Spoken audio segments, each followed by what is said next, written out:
días tengan todos ustedes.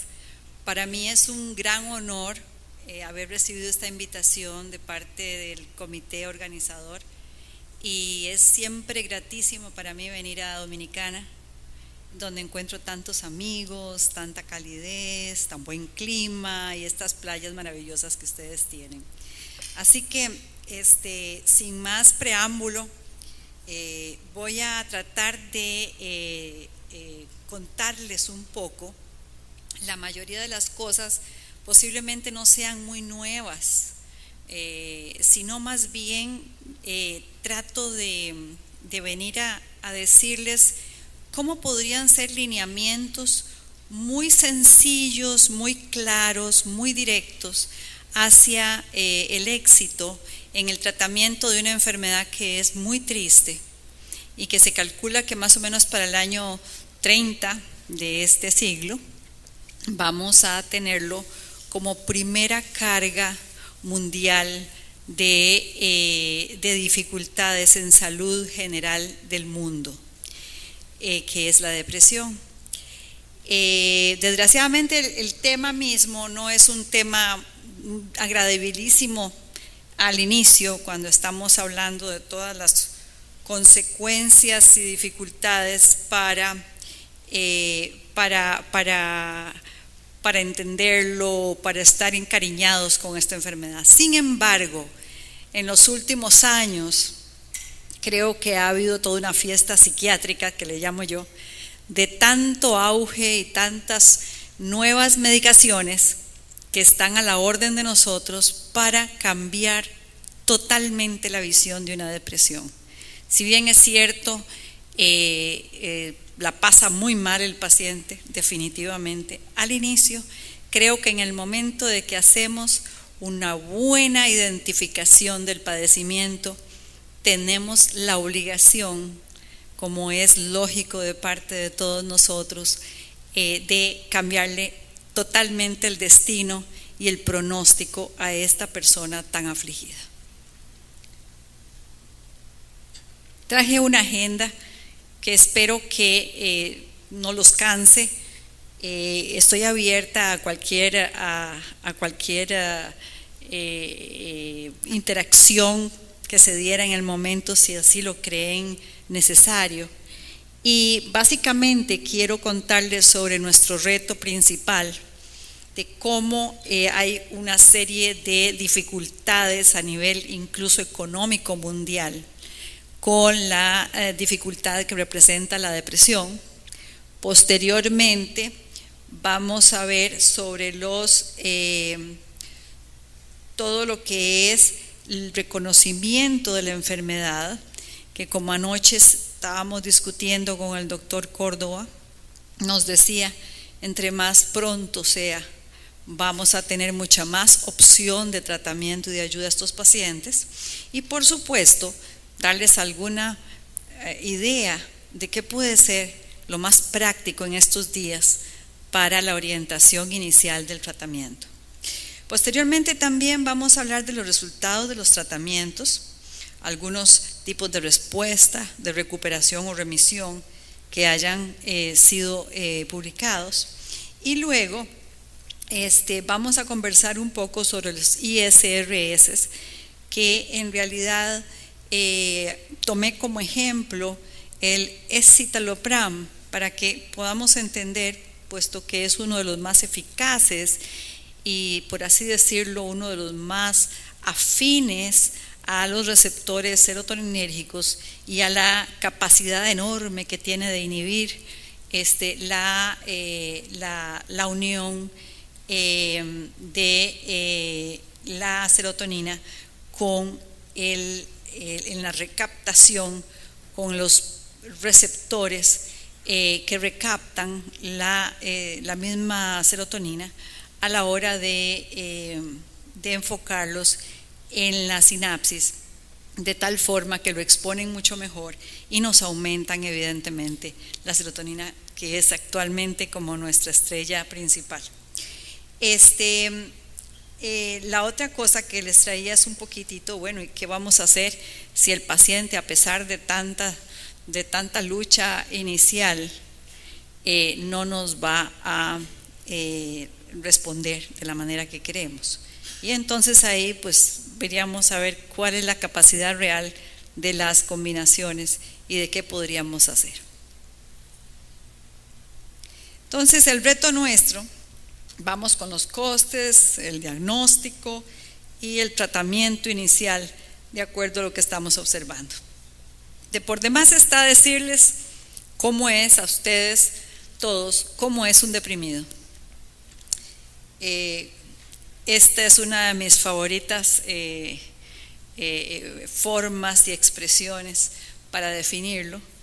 Es de Van Gogh y por supuesto que es una de las condiciones que más me afligen, porque creo que destaca muchísimo la desesperación y la tristeza absoluta que este hombre está padeciendo en estos momentos. Nosotros sabemos que a pesar de que hay una serie el core de esta patología depresiva va a seguir siendo todo lo que es esa falta de energía, esa desmotivación, esa anedonia tal vez, y esa falta de interés por cosas que previamente nos estimulaban. Se van a asociar otro tipo de cosas de acuerdo a la capacidad que tiene esta enfermedad de producir alrededor de este paciente una serie de disfunciones extra. ¿Cuáles serían? Bueno, cambios en el sueño. El sueño es uno de los principales y más finos índices para detectar que algo muy problemático se nos está avecinando dentro de nuestros pacientes y que muy posiblemente es la puntita del iceberg cuando nos llega un paciente con insomnio, y deberíamos de explorarlo primero que nada por su depresión. Por supuesto que una serie de otras patologías asociadas, ya sean duales o en realidad enfocadas dentro de la misma patología, como recién el doctor Carlos indicó. De todas formas, la culpa, el ánimo depresivo, todo lo que es la falta de interés, la depresión en sí, que nos causa fatiga, nos causa también trastornos sexuales y cambios en el peso, como ya podemos imaginarnos también, y la dificultad para concentrarse, son otros de los características de este tipo de pacientes. La discapacidad estamos viendo hoy por hoy que es una de las condiciones más severas a nivel mundial en todas las enfermedades crónicas, pero de nuevo, ranquea por encima de todas ellas la depresión. Véanlo ustedes, si lo comparamos con los pacientes hipertensos, si lo comparamos con los diabéticos, con los artríticos o con los pacientes con dolor lumbar, por ejemplo, de todas formas, en cantidad de días que estos pacientes están incapacitados, o sea, no productivos, realmente el coste es enorme. Y si también lo consideramos en términos de la severidad que mantiene esta dificultad, pues también lo estamos considerando como el más importante de todos. Se nos avecinan tiempos muy difíciles para toda la gente que pueda presentar esta patología. Cuando tenemos estimaciones diagnósticas, vamos a ver aquí algunas condiciones muy especiales, y podemos ver en este gráfico cómo cuando le damos ciertos diagnósticos y ciertos tratamientos, por ejemplo, siguiendo el modelo en Alemania, vamos a estar observando aquí cómo hay una capacidad a donde nosotros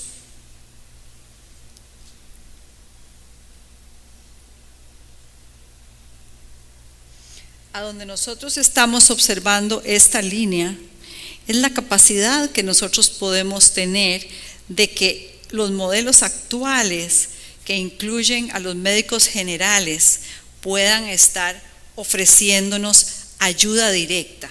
vean que es alrededor de 4 millones de personas en Alemania que están diagnosticados de una vez dentro de este estudio, y lo que hicieron fue empezar a observar los diferentes tipos de posibilidades que tenemos alrededor de la identificación y el tratamiento de estos pacientes. Pero todo vean ustedes la enorme capacidad que se nos escapa realmente a la hora de darles algún tipo de estudio, algún tipo de intervención y algún tipo de tratamiento, de tal forma que este umbral podría ser mucho más elevado de acuerdo a que nosotros pudiéramos atacar precisamente este tipo de nuevas ideas de tratamiento que nos van a llevar mucho más allá posiblemente para poder dar abasto con todo el total de pacientes deprimidos. Es un modelo alemán que es muy interesante y que los invito a que lean. Ahí está la referencia para que todos ojalá pudieran revisarla. Se nos vienen varios dilemas entonces. Bueno, ¿qué hacemos con un paciente y que ya ha sido diagnosticado? Esperamos que no dure los casi 15 años que a veces se dan para que nosotros diagnostiquemos un paciente, sino que apenas que llegue el paciente pudiéramos nosotros decir: este paciente ya empieza a renquear desde el punto de vista de su humor, baja muy rápidamente, y esto tenemos que ponerle atención. Desde los años 80 estamos inundándonos, gracias a Dios, de un grupo de medicamentos maravillosos desde muchos puntos de vista, y esto ha hecho que nosotros, por esto esa fiesta psiquiátrica la tengamos desde esa época más o menos, con un paradigma que siempre tiene que ver con los 3 principales neurotransmisores, como les voy a enseñar un poquito más adelante, que son la serotonina, la noradrenalina y la dopamina. Sin embargo, la idea actual es que la atención más novedosa, las noticias nuevas, van a tener que venir pronto, y tendrán que venir de medicamentos que actúen en vías monoaminérgicas, con nuevos objetivos bioquímicos definitivamente como target de tratamientos. Tendremos que tener nuevos compuestos madre, por supuesto, y también la idea más novedosa de ir eliminando, ir seleccionando ir limpiando, por así decir, las moléculas para seleccionarlas y hacerlas más poderosas dentro de lo que son los medicamentos que ya podríamos tener, ¿verdad? Tratando de que en forma alostérica muchas veces podamos potenciar el efecto de su eficacia. De por demás está decirles que en mucho el enfoque actual, con el advenimiento, por ejemplo, de estos últimos ejemplos que tengo para ustedes, como es el del citalopram, y que a partir del cual se crea el escitalopram con el enantiómero S, quitándole la parte R precisamente porque se dieron cuenta que no tenía gran efecto, pero sí aumentaba la no selectividad del producto y eliminaba así la posibilidad de que nosotros subiéramos mucho más las dosis porque creábamos más efectos secundarios. Entonces, de ahí que se ha movido toda la tendencia a que entonces, en un ejemplo que les doy, por ejemplo, el del citalopram, pasarlo a escitalopram fue precisamente para crear una molécula mucho más específica, con más posibilidades de ser mucho más altamente serotoninérgica, con dosis mucho más potenciadas, por así decirlos, en lugar de estarle dando un medicamento menos selectivo al paciente. Bueno, y ahora aquí les presento la fiesta psiquiátrica. Esta ha sido la fiesta psiquiátrica. no las he contado, pero son alrededor como de 50 medicamentos los que tenemos, ¿verdad? De tal forma que si un paciente se queja de esto, le podemos buscar, adaptar casi personalizadamente su medicamento. Con todo y todo, veamos entonces cuáles han sido algunos de estos resultados. Como les decía hace un ratito, aquí les presento los principales regulaciones o reguladores que tienen que ver con la participación de los neurotransmisores, sobre todo noradrenérgicos, serotoninérgicos y dopaminérgicos. Y más o menos ustedes plantean ahorita, dentro de este cuadro tan interesante, la posibilidad de que observen cómo pasamos del polo más energético con la noradrenalina, desde el polo más energético al polo un poco más serotoninérgico, con impulsividad, y a medio camino nos va a quedar un traslape de ansiedad e irritabilidad.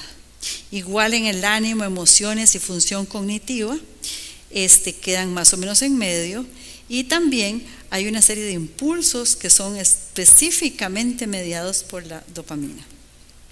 Pero vean ustedes, para que hablemos de dopamina, también se nos vienen aquí una serie de condiciones. Sexo, que está altamente estimulado por el efecto dopaminérgico, el apetito y la agresión. Igual la motivación y el impulso, como dijimos anteriormente. En realidad es un todo. Es muy difícil ahorita que nosotros partamos. De todas formas, cuando tratamos de actuar estimulando serotonina, de alguna manera vamos a seguir estimulando también en forma totalmente indirecta los otros dos ejes principales del estado de ánimo.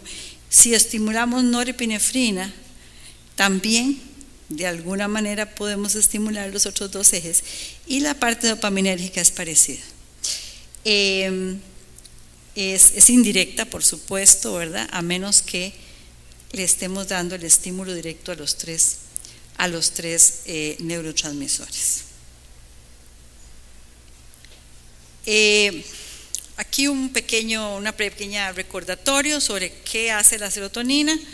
Bueno, estado de ánimo, miedo, ansiedad, sueño y apetito, puede perfectamente controlarlos. Inhibe el sistema neurotransmisor, que actúa de mediador en la reacción de lucha o huida, que es fundamental para todo lo que es ansiedad. La noradrenalina regulariza las funciones cerebrales generalizadas como sueño, vigilia, aprendizaje, memoria, estado de ánimo, y cumple una función muy importante en los trastornos del estado de ánimo y la ansiedad, por supuesto, también. El sistema GABAérgico, que ya también se ha hablado muchísimo sobre este sistema, que es como los frenos de todo lo que es el sistema excitatorio del sistema nervioso central, pues nos inhibe el cerebro y ayuda a regular liberaciones de serotonina y de noradrenalina también. Y la dopamina, que cumple un papel clave como mediador en la experiencia de placer y de dolor. Por eso está tan involucrado en todo lo que es conductas de adicciones, por ejemplo. Participa en el control de movimiento corporal, como ya sabemos, y la coordinación muscular también. Bueno, y entonces, ¿qué tenemos aquí? Bueno, una primera línea de tratamiento. Siempre se ha dicho, a pesar del advenimiento de este montón de 50 moléculas, que se ha propuesto como los antidepresivos de primera elección, de primer orden, precisamente por su eficacia y su alcance, con menos efectos secundarios. Sin embargo, no necesariamente no tienen efectos secundarios, obviamente. Son capaces de producir disfunción sexual, trastornos gastrointestinales y, por supuesto, el síndrome serotoninérgico. Todo esto con una tasa mucho menor de los otros medicamentos previamente más antiguos como antidepresivos. Lo que es la dosis única ha sido una gran ventaja para la adherencia del paciente con este tipo de medicamentos. Las dificultades al definir el resultado de las observaciones en depresión se nos ha venido incrementando conforme los lenguajes han aparecido. Tenemos muchas palabras para decir lo mismo y a la hora de que reportamos en los estudios, a veces hablamos, por ejemplo, de remisión, a veces hablamos de recuperación, a veces decimos recuperación completa o parcial recuperación, a veces decimos remisión no completa. Es decir, hemos estado jugando un poco con las categorías que al final reportamos y esto nos ha hecho muy difíciles. Aquí en el año 91 proponen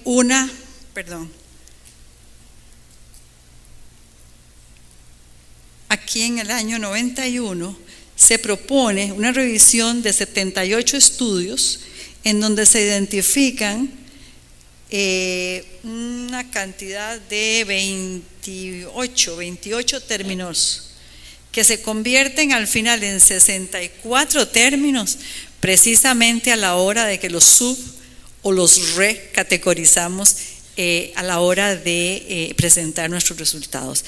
Así es que si con tanto DSM-4, DSM-5, lo que hemos querido es tratar de homogenizar nuestro lenguaje, pareciera ser más bien que se nos está complicando y no dudo que precisamente me agrada mucho ahorita la última exposición que tuvimos porque insisten mucho en que es una utilización más práctica de las categorizaciones nosológicas. Sin embargo, vean ustedes que todavía a nivel de reporte a veces no estamos muy seguros de qué es lo que estamos reportando ni cómo lo estamos realizando, porque a la hora de reproducirlos las definiciones están un poco fallidas. Sin embargo, los términos como remisión o recuperación, a pesar de que no deberían de estar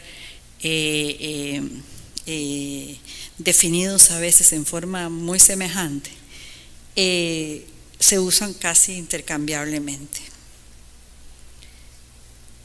Entonces, cuando nosotros estamos observando la predicción de beneficio a largo plazo, con todo y esto, necesitamos entender que la remisión es cuando el paciente realmente queda muy libre, completamente libre de su enfermedad.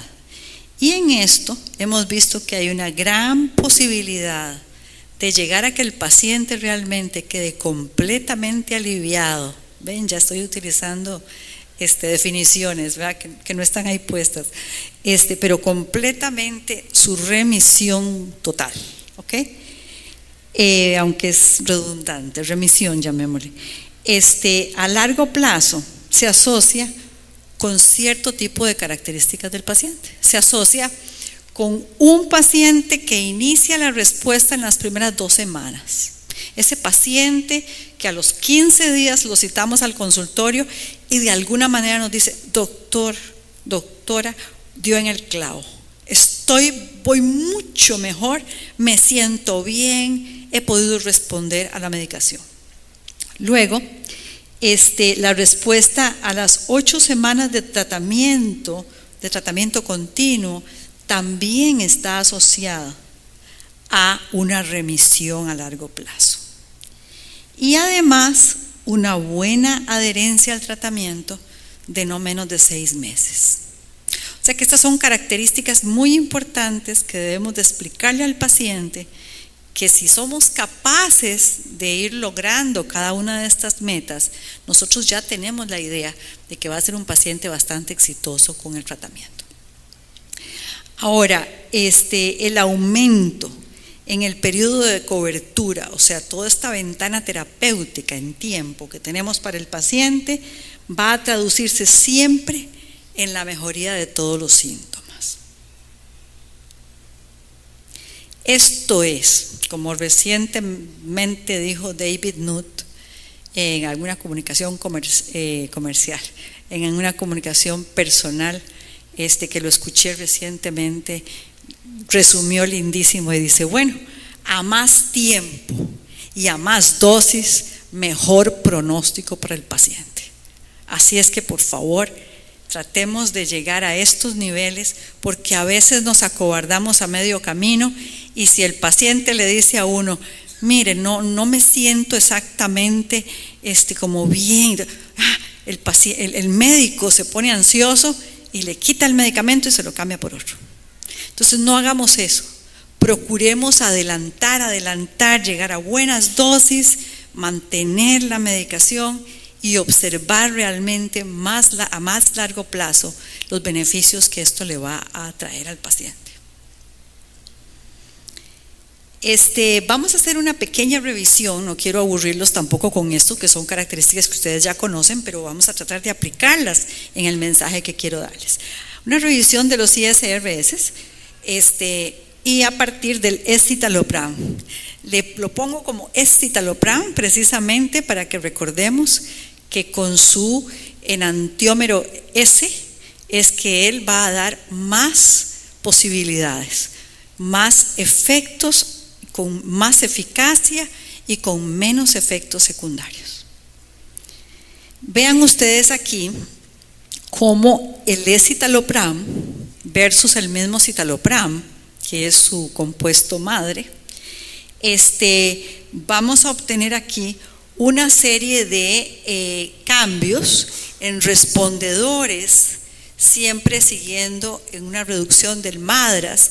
Acordémonos que el MADRS, esta escala de Montgomery a Asberg, es una de las principales escalas en forma mundial que se utilizan para medir justamente las diferencias en tiempo, sobre todo en los mismos pacientes, de un efecto medicamentoso. Entonces vean ustedes aquí qué interesante, cuando tenemos que advertir que hay respondedores y remitentes, ¿verdad? Una cosa es el respondedor, entonces, de nuevo utilizando aquí un lenguaje que hay que aclarar, el que es respondedor no necesariamente es un remitente completo, por así decirlo. El respondedor son los que están mejorando y el remitente es aquel que completamente ha mejorado.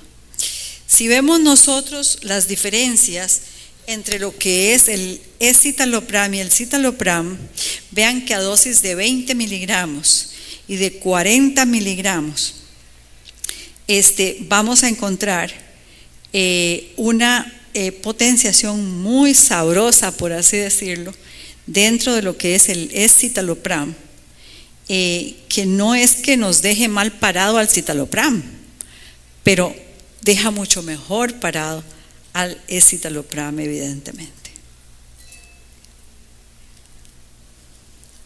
Cuando nosotros observamos diferentes estudios, podemos también ver esta diferencia tan importante, que definitivamente, por eso insisto en poner escitalopram, para que no nos olvidemos precisamente de que es este enantiómero S, pues del citalopram de antes, ¿verdad? El que nos está, pareciera que favoreciendo una potenciación muy importante en lo que es la eficacia de este medicamento. Un excelente ISRS hasta donde vamos viendo. Cuando lo comparamos, por ejemplo, con duales, ¿verdad? Duales que tienen que ver con la serotonina o con la dopamina, bueno, con la serotonina y con la norepinefrina, y a veces incluso introducimos la dopamina. Vamos a ver cómo la duloxetina y el escitalopram no es capaz, digamos, de ser tan comparables, porque el escitalopram desde la primera semana de tratamiento, de nuevo aquí en el MADRS, ya se divide de lo que es el efecto de duloxetina, y a la segunda semana es mucho más significativa su diferencia, y de ahí en adelante persiste a lo largo del tiempo en términos de lo que es eficacia. En pacientes deprimidos severos se repite otra vez este mismo cuadro. Véanlo ustedes ahí. Aquí a la primera y a la segunda semana, ni que se diga la cuarta semana, ¿verdad? Hay una diferenciación importantísima. Es interesante porque cuando lo hemos sometido también a condiciones versus los inhibidores de la recaptación de norepinefrina, vemos también cómo el porcentaje de pacientes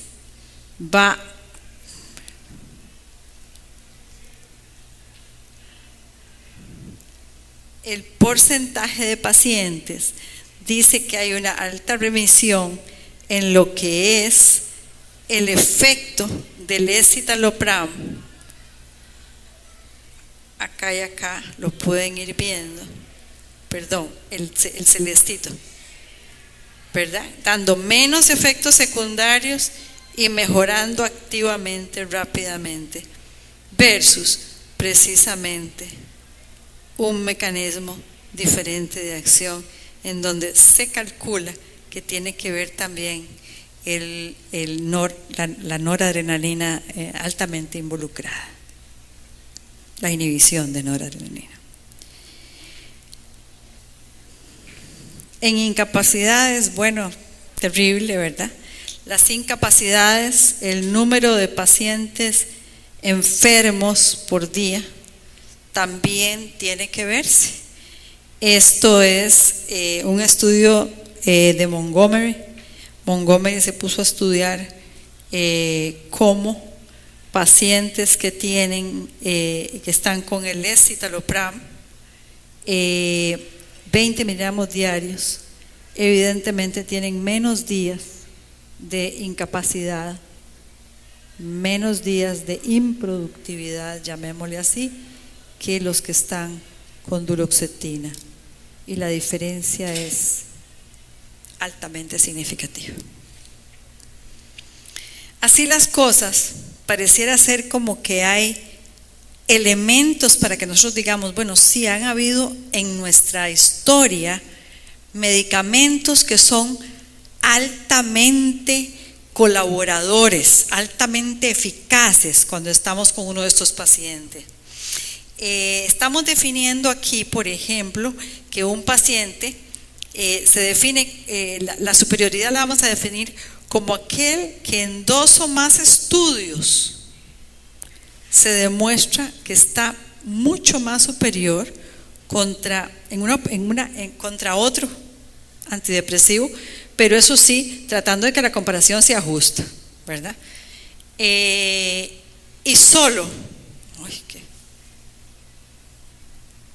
solo 3 antidepresivos los encuentra Montgomery realmente superiores en eficacia. Esto es el escitalopram, como hemos estado hablando, la clomipramina, es una molécula bastante viejita, pero siempre muy querida, y la venlafaxina, que tiene muchísima posibilidad de colaborar activamente también con nuestros pacientes, pero que a altas dosis es porque nos da cierto dualismo, en su mecanismo de acción, no así, sin embargo, a dosis bajas. Y recordarles, eso sí, que Montgomery precisamente apunta que en depresión severa el escitalopram, de nuevo, llevado a buenas dosis, a altas dosis, nos va a ofrecer muchísimas más posibilidades de colaboración directa. Hay estudios aquí que están demostrando, de nuevo, este es Montgomery, tratando de decirnos, bueno, vean, mejor que el citalopram en estos estudios, mejor que la paroxetina en este estudio y mejor que la duloxetina en este otro, mejor que la venlafaxina en depresión severa. Y obviamente estos son medicamentos que los hemos usado una y otra vez en pacientes con severidad importante en muchas oportunidades. Todo esto para decirles que Cipriani trató de ver eficacia y tolerabilidad y hizo este cuadro tan bonito en donde nos ranqueó más o menos todo lo que tiene que ver en el axis horizontal, todo lo que tiene que ver con eficacia, y en el axis vertical con lo que es la aceptabilidad o más bien tolerabilidad de los medicamentos. Y vean qué interesante, el que sigue rankeando aquí más arriba es precisamente pues el ejemplo que hoy quería mejor traerles para que lo enfocáramos mucho más evidente en este tratamiento. Sin embargo, vean, ¿verdad? Es un grupo que está aquí situado en este cuadrante que nos puede ayudar bastante. ¿Qué pasa si el paciente no mejora? Uy, aquí el paciente refractario. Bueno, veamos a ver en recurrencia y recaída. Los pacientes que presentan recaída tienen ciertas características también. Bueno, veamos la primera. Pobre adherencia al tratamiento. De ahí sí, eso lo hemos vivido todos los psiquiatras. Ya sabemos, el paciente dice, ay, me curé al mes de estar mejor, y lo deja. Por supuesto que recae. Pacientes que llegan con una descontinuación temprana, habiéndoles dicho, vean, no bajen todavía, vamos a trabajar, no lo deje por este año, este medicamento le va a servir mucho, tal vez usted ya va mejorando, y en esta ventana terapéutica trabajemos entonces para su calidad de vida, con métodos psicodinámicos, etc. Pues que ya me curé, doctor. Bueno, sí, ya casi se cura, ya casi, deme chance. No hacen caso, no vuelven, y de nuevo descontinúan y recaen otra vez. Y luego, desgraciadamente, esto sí, a mea culpa de todos nosotros, a veces no somos capaces de ofrecer la cantidad necesaria de medicamento. Y aquí quiero ser muy enfática. ¿Cuántos medicamentos no es que no nos sirvan para el tratamiento del paciente? Aquí lo que pasa es que no nos atrevemos a llegar a las máximas dosis de tratamiento. El paciente en muchas oportunidades está subutilizando la medicación, y lo que es peor, empezamos entonces a ofrecerle otro montón de medicamentos que más bien lo que hacen es complicarnos toda la situación final, con más efectos secundarios, con dificultades económicas, etcétera. Obviamente ya la situación se nos va de las manos.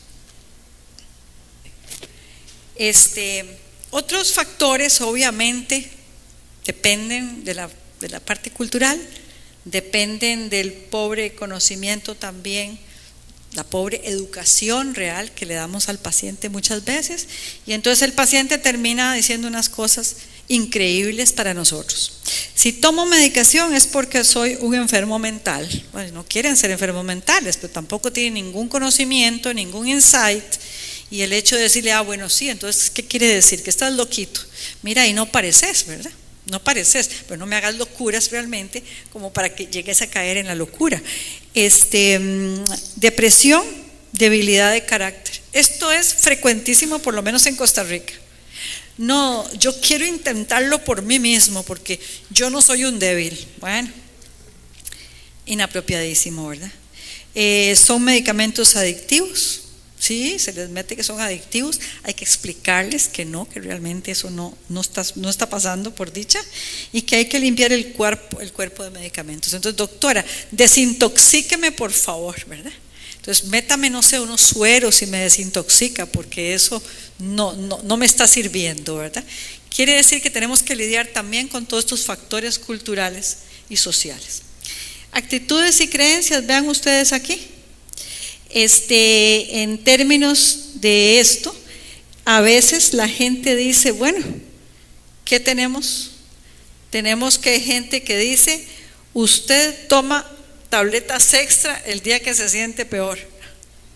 Vean ustedes, muchos, 1% dice que no, que eso no es cierto, ¿verdad? A veces otros dicen, bueno, a veces. Pero los que sí realmente les parece fantástico son la mayoría, es el bulto de pacientes. Entonces muchos de estos terminan tomándose un medicamento el día que están tristes, ¿verdad? Ya yo empiezo a dudar hasta del diagnóstico, ¿verdad? Otros dicen, usted toma pocas tabletas en el día que se siente mejor. Vean, algunos no les parece, pero a la mayoría sí les parece, ¿verdad? Entonces, este señor de Mieter dice que bueno, que aquí tenemos un espacio fabuloso para trabajar con el paciente. De nuevo, la psicoeducación. Tenemos que enfocarnos en psicoeducación para el paciente. El paciente debe entender qué es. En términos muy sencillos, cuando me llega una persona muy humilde a verme, yo le digo, mire, es que la pastilla que usted se toma hoy le va a servir pero hasta dentro de un mes. Entonces usted no puede sencillamente estar jugando con que un día sí y un día no, y tal vez, y quizás, y si me siento bien, pues ya no, y que, ¿verdad? No, tómesela hoy, pero no como tenemos esa ventana todavía, hasta que le hace el efecto, que son 3-4 semanas por lo menos. Ok, entonces ahí es donde yo les digo a los pacientes, bueno, es que esta pastilla de hoy, la empezás hoy, pero te va a hacer efecto en un mes. Por supuesto que no es tan cierto, pero tampoco deja de ser cierto, realmente es el que va a mantener el nivel terapéutico apropiado en sangre, y entonces son los que nos van a favorecer eventualmente, a menos que lo quitemos. El problema también ocurre en que hoy dejo el tratamiento y claro, no me voy a sentir mal hoy, sino que me voy a sentir mal hasta después. Pero entonces esta explicación de que la pastilla de hoy me hace efecto en unos días después todavía, por lo menos con eso me la juego hasta que el paciente entienda que no es un mecanismo de acción absolutamente automático en el momento, ¿verdad? Antidepresivos combinados, bueno, se han hecho antidepresivos, veamos qué pasa con los estudios que se han hecho. La gente lo que hace, por ejemplo, aquí en este estudio, es dar citalopram con placebo, o escitalopram con bupropión, que ya sabemos que es más bien del otro polo, es totalmente más noradrenalínico, por así decirlo, más inhibitorio de la noradrenalina a nivel presináptico, y aquí la venlafaxina con mirtazapina, que es un medicamento también que se ha utilizado mucho para potenciar, tiene efectos mucho más amplios de tratamiento a diferentes niveles, pero que evidentemente podría potenciar más bien un dual que ya se supone o se interesa uno de que seguramente ha tocado tantas posibilidades farmacológicas con sus diferentes mecanismos de acción, ojalá en dosis altas para que tenga realmente mecanismo dual, y este es un mecanismo como cuádruple, y entonces puede, qué maravilla dice uno, ¿verdad? Pero vean ustedes entonces los resultados. Los pacientes estuvieron con un cuadro moderadamente severo, no psicótico, y un episodio de depresión mayor recurrente. Esos eran el tipo de pacientes, y vean que es una cantidad de pacientes interesante la que fue estudiada. A las 12 semanas veamos qué fue lo que pasó con estos tres grupos. La tasa de remisión y respuesta, todos fueron parecidos en los 3 grupos. Así, véanlo aquí. 38 para escitalopram con placebo, 38 escitalopram con bupropion, 37 venlafaxina y mirtazapina. ¿Ok? 12 semanas, un buen periodo para evaluarlo. Las tasas de respuesta entonces en general, véanla aquí, más o menos la mitad. Recuerden que estos son pacientes refractarios. Entonces, a los pacientes refractarios que no habían podido salir con un primer medicamento, les damos esto y entonces la mitad todavía logran mejorar más. La mitad de pacientes. Los promedios de efectos adversos empeoraron y ese fue el grave problema. ¿Por qué?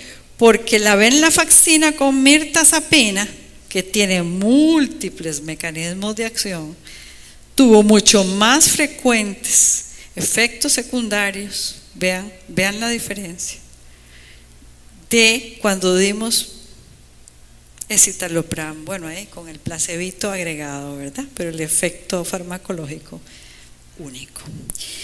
Y estos son los pacientes que en forma secundaria recibieron medicamentos. Así es que no necesariamente todos van a ser candidatos a que los llenemos de medicamentos. Llevémoslo al máximo, trabajemos con esa idea.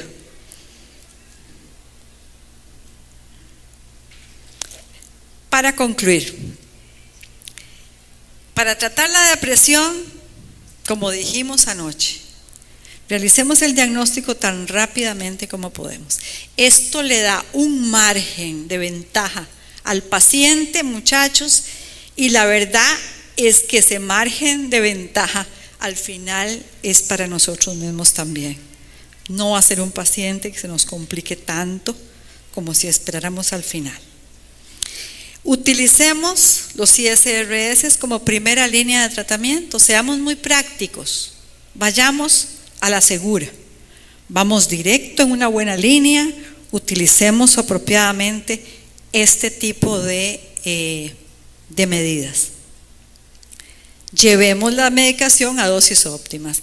Eso de encontrarnos un paciente que está apenas, bueno, voy a darle venlafaxina porque aunque es un dual, ya sé, me trabaja en bajas dosis, me trabaja como un ISRS, entonces le voy a dar ese. Pues déselo, pero va a tener después que ver cómo hace para incrementar el efecto ISRS. Entonces es muy posible que sea mejor que de una vez agarremos un buen antidepresivo ISRS y lo llevemos a su máxima expresión. Adecuemos plazos de tratamiento con vigilancia a la adherencia del paciente. Por favor, muchos pacientes nos llegan a decir, sí me lo estoy tomando, y uno explora que con la familia, que con alguien, y no es cierto. Esos pacientes no se están tomando la medicación o la están tomando un día sí y un día no, porque hoy me sentí bien y mañana no. Entonces, esa es la parte tan difícil que yo creo que es la parte que tenemos que empezar a concientizar y hacer una psicoeducación apropiada para el paciente. La otra cosa es que iniciemos combinación medicamentosa de potenciación cuando la primera línea de tratamiento pues sí está agotada. Y entonces para eso sí, tenemos la mirtazapina, tenemos el bupropion, tenemos el litio, tenemos la hormona tiroidea e incluso tenemos antidepresivos. Está el aripiprazol, está como gran novedoso medicamento últimamente que también tiene efecto antidepresivo, la quetiapina. Y por supuesto también la olanzapina, que aparentemente cuando se da en conjunto con la fluoxetina, evidentemente también nos da una muy buena potenciación de los efectos. Básicamente esto es lo que les traía. Espero que después de que este señor tan triste salió aquí en las láminas, por lo menos tengamos ahorita esta posibilidad de observar que realmente las cosas pueden florecer. Esta es una planta, la tomé en un pedacito de tierrita que tengo allá en Costa Rica. Cualquiera de ustedes está invitado a llegar. Y es una planta de las más sencillas que tenemos en el lugar. Pero vean ustedes las buenas cosas que da. Al final se me llena de florecitas y no puedo cortarla. Y es una planta totalmente del monte, ¿verdad? Así es que con cosas difíciles, con cosas que otra persona podría decir, no, hasta aquí llegué, mejor la corto, mejor esto no, mejor lo defiero, mejor, pobrecito, pero mejor, ahí lo dejo. No, tratemos de lucharla, porque al final yo creo que hasta la depresión nos puede florecer. Muchísimas gracias.